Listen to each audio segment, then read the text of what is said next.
অনেক ব্যস্ততার মাঝে এভাবে আর্জেন্ট অর্ডার আসলে একটু হিমশিম তো খেতেই হয়। হ্যালো এভরিওয়ান, কেমন আছো তোমরা সবাই? আশা করি ভালো আছো আর আমিও ভালো আছি। তো চলো, আজকে একটা হাফ পাউন্ডের হার্ট শেপের কেকের অর্ডার ছিল।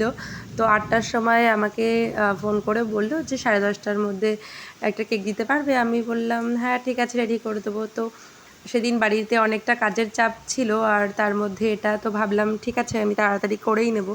তো তাড়াতাড়ি করে আমি কেকটা বেক করে নিলাম, আর তারপরে হার্ট শেপটা করে তারপর রেড জেল দিয়ে আমি কভার করে নিলাম। কাস্টমারের কোনো ডিজাইনের ডিমান্ড ছিল না, শুধু বলেছিল যে হার্ট শেপের হবে আর রেড কালারের হবে, ব্যাস। তারপরে পুরোটা বাদবাকি আমার মনের ইচ্ছে মতন করে নিলাম। আর বাইরে শুনতে পাচ্ছ মনে হয়, জানি না আওয়াজটা আসছে কি না, ভীষণ বিদ্যুৎ চমকাচ্ছে, বৃষ্টি হচ্ছে, আর আমি এখানে বসে ভয়েস ওভার দিচ্ছি।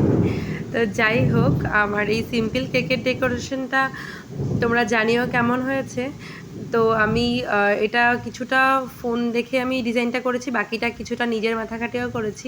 তো উপরে রোজ নজেল দিয়ে 4টে রোজ বানিয়ে বসিয়ে দিয়েছি, তার মধ্যে একটা ছিল ছোট। তো এইভাবে জেল কেক ডেকোরেশন করলে যদি কোনো ফ্লাওয়ার কিছু বসাতে হয়, তো কিছুটা ক্রিম ওখান থেকে জেল তুলে নিয়ে তারপরে ফ্লাওয়ার বসাতে হয়, না হলে যখন ডেলিভারি করা হয় তখন সেখান থেকে স্লিপ খেয়ে পড়ে যায়। তো একদম শেষে আমি দেখো নামও লিখে দিয়েছি, আর সাইডে চামচ দিয়ে স্ক্র্যাচ ডিজাইন করে দিয়েছি, সেটা আর আমার ভিডিও করা হয়নি। তো জানিও আমার কেকের ডিজাইনটা কেমন লাগলো। আজকের মতন টাটা, আবার দেখা হবে একটা নতুন কোনো ভিডিওর সাথে। আর আমার ভিডিওটা ভালো লাগলে একটা করে লাইক কমেন্ট করে যেও। ধন্যবাদ।